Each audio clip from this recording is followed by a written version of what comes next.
Would you be comfortable with your kids reading that post in 10 years? Sharing new beginnings. This is inspiring content, even if you're just sharing it for your friends and your family. There is a fine line between just sharing what's on your heart and being organic about it versus totally oversharing and dumping it on everybody and airing all your dirty laundry. Hey mama, welcome back to the Divorce Revolution. I'm your host, Amber Shaw. Thank you so much for being with me today. So today I want to talk about something that I actually talk with my clients a lot, which is really navigating social media after divorce. So whether or not you are somebody who just uses social media for fun and really just connecting with your loved ones and friends, or you are using your social media to turn your experience into a business, like a coaching business, which is what I coach on, there still needs to be, I think, a discussion around what exactly you share on social media, what you keep private, and really how do you find your voice, especially after you've gone through something as life-altering as divorce. Because, I think we all know social media, like I said, even if you're just posting on social media just to your friends and family, if you've gone through divorce, it can feel very awkward and complicated, right? Sometimes we don't know what we want to share, what we feel comfortable sharing, especially, if our relationship with our ex is contentious or even in the middle of a divorce, if some things went down that you want to protect your children from. These are all things that we need to consider when you're thinking about sharing on social media. So whether or not you're building a business, you're just maybe sharing your journey with your loved ones or people that you know, or you're simply just trying to just get back to your old way of sharing in a way that feels comfortable. What I mean by that is like you're kind of get back to sharing things in your life and you want to do it in a way that feels good to you, then this is the episode for you. I want to just start first by really talking about maybe some of the green light. What should you share? So I'll say this. These are all just suggestions. Here's a real truth. Girl, it's your damn life. You're the CEO of your damn life. You can share whatever the hell you want to share. You can share whatever you want to share. I will say though that my whole business is sharing online, particularly sharing about my divorce, but I've had to be very intentional in the way that I do that. Not only just for protection of my own feelings and emotions, but also for the protection of my children and also for the protection of my co-parenting situation that I have with my ex. And so every time I go to post, I am very careful in the way in which I speak about things. But what I want to say, I do talk to a lot of women each and every day who want to share their divorce experience because they really want to help other women or other men or whatever that looks like navigate divorce. You guys know once you've gotten to the other side, even if you're in the middle of it, it's like, God, you learn so much about yourself and you learn so much about how to handle these high emotions, dealing with high conflict,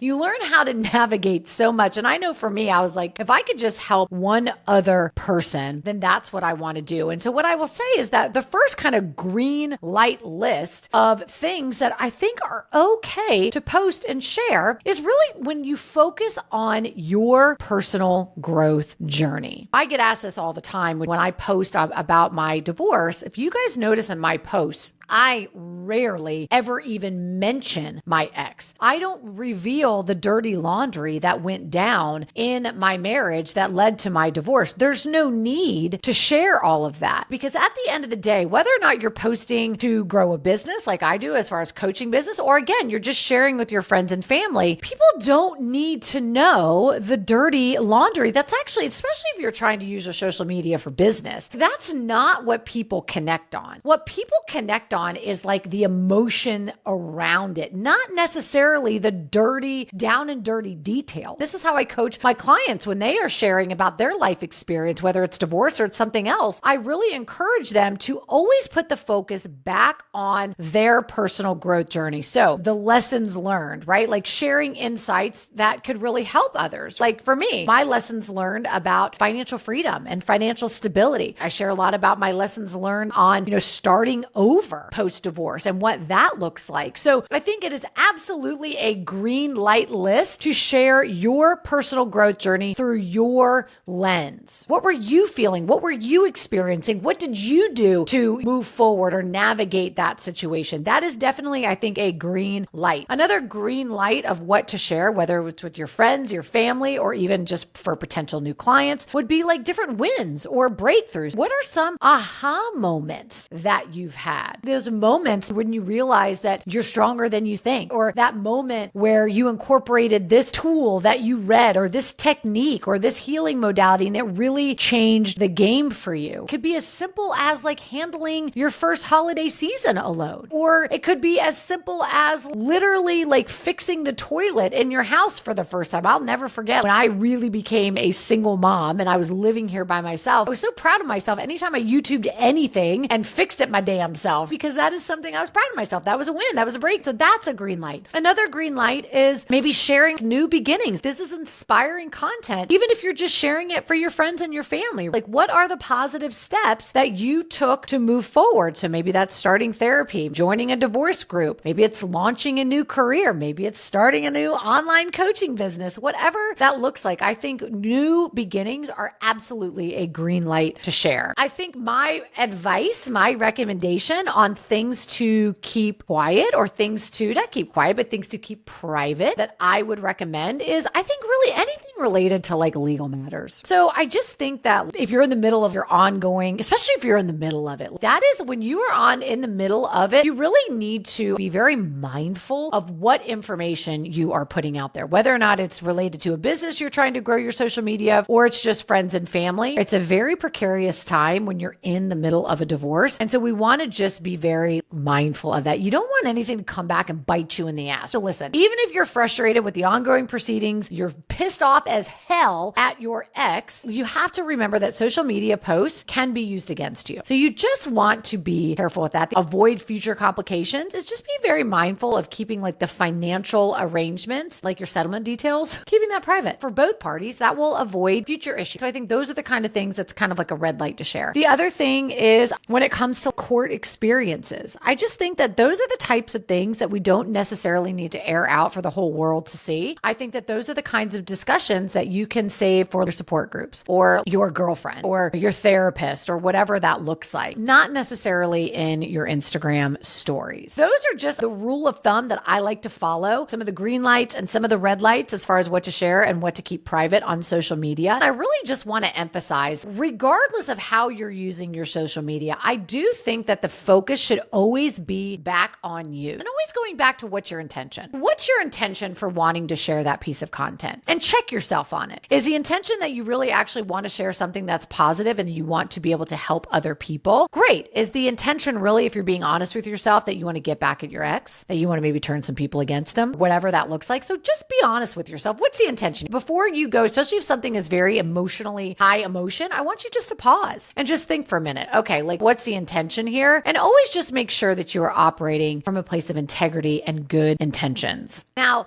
the last thing before I share some action steps for you, and also I wanted to share too, so hang on with me because I have a killer workshop coming up for you guys. If you are somebody who is really trying to grow your social media, you're not going to want to miss this workshop. Let me share one of my last points, which is kind of like the fine line. So we talked about some green lights, talked about some red lights. Let's talk about the fine line of when to share. Somebody told me something a long time ago that I always try and follow, which is when it comes to social media, it's appropriate to share scars, not wounds. And what she meant by that is that you really want to check yourself sharing things that are very emotionally charged. Have you given yourself enough space to process and sit with those feelings before you go out and blast it to the world? And if not, I want to encourage you to really pause. So I always like the 24-hour rule. If you are wanting to share something on social media, write the post, save it in your drafts, and give it 24 hours. Review it tomorrow or even 48 hours. Give it a couple days, a day or two to really sit with it and just make sure that it's exactly how you want to put it out there. Because again, remember, when it comes to social media, you have a little bit of a responsibility, whether or not you're just sharing with friends and family or you're sharing the business in mind, right? Like maybe an online coaching business. You still have a responsibility, I think, to protect your kids, also to a responsibility to, even if you have a high conflict ex relationship, leadership. I think you have a responsibility to not throw fuel on the fire. So I just always want you, again, being mindful of where you're at when you share it. And if you feel like it's too emotionally charged, give it 24 hours before you share. Think about what I like to call the trigger test. But what I mean by that is, listen, if you are composing a post from a place of anger, you just got super triggered and then you just sat down and clack, clack, clack, clack, clack on the computer, girl, step away.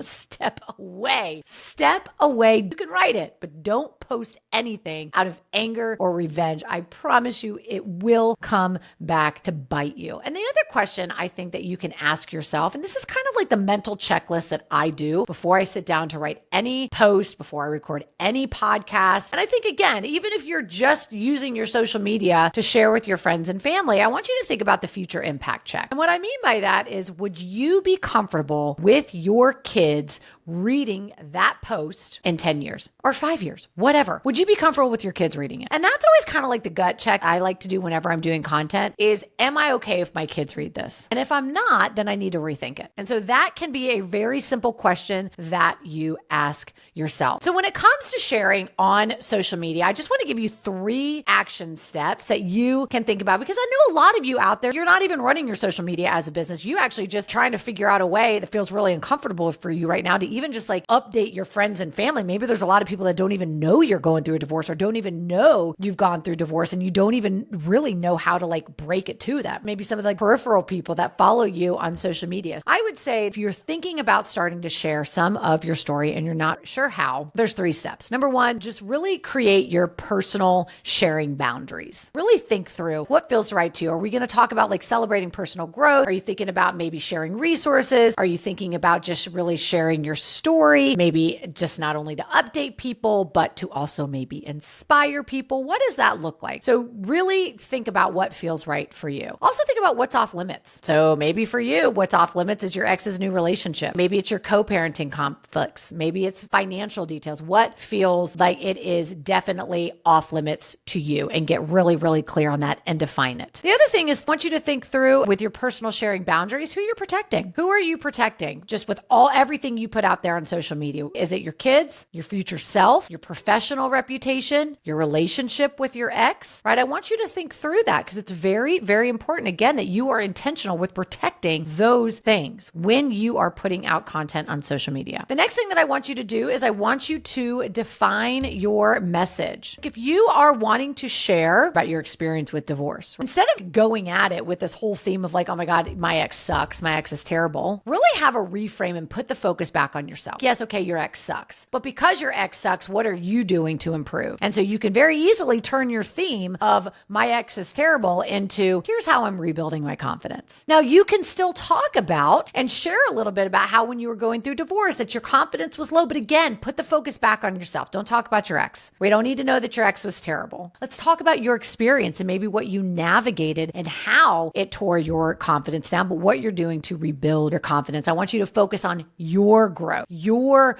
goals, and your discoveries, your wins. So always putting the attention back on yourself, no matter how you're using your social media. And then the last thing you could do is you could really just think through, what is your sharing plan? Because I think sometimes, especially if you are just getting going with social media, maybe you're updating your friends and family, or maybe you're using it for your business. And we want to kind of think about just a kind of 30,000 foot view. How do we want to share it? I don't know if you've ever probably all had the friend on social media that way overshares. It can make you feel uncomfortable, right? When there's someone just blasting social media and way oversharing. So I just want you to kind of think through, there is a fine line between just sharing what's on your heart and being organic about it versus like totally oversharing and sharing wounds, not scars, and dumping it on everybody and airing all your dirty laundry. Maybe just think through, okay, how do I want to share this? Do I want to do a reel? Do I want to do just like a post and just kind of get it out there? Do I want to do a story? Just think about how you want to do it. For those of you who are really wanting to share your story on social media, you are wanting to grow your social media because you are using this for your business, then I want to share with you guys this workshop that I have coming up. On March 6th, I have the 1K blueprint coming for you guys. And this is where I am going to share with you guys my exact strategy for how to grow 1,000 new followers in 30 days and how you can start attracting your dream clients. I'm going to share with you guys my exact exact process. This workshop, who this is for, it's one of two camps. Either you've been posting consistently on your social media, but you're not getting eyes in your content. You're just like throwing spaghetti at the wall. You feel like the only people that see your content is your friends and family, and you're trying to, whether or not you started a coaching business, you've started another online business, whatever that looks like, you're trying to grow your social media and it's getting nowhere. This workshop is for you. The other camp that this is for is maybe you're brand new. Maybe you've been listening to my stuff and you've been thinking about starting a online coaching business or even just an online business. Maybe you've got a brick and mortar you're wanting to bring online. Maybe you're just actually wanting to just start inspiring and creating a blog, and you're wanting to just start creating a community to help other people, or just to push a business maybe that you've been thinking about creating, but you don't want to waste time. If you want the exact formula to do it right from the start, then you want to grab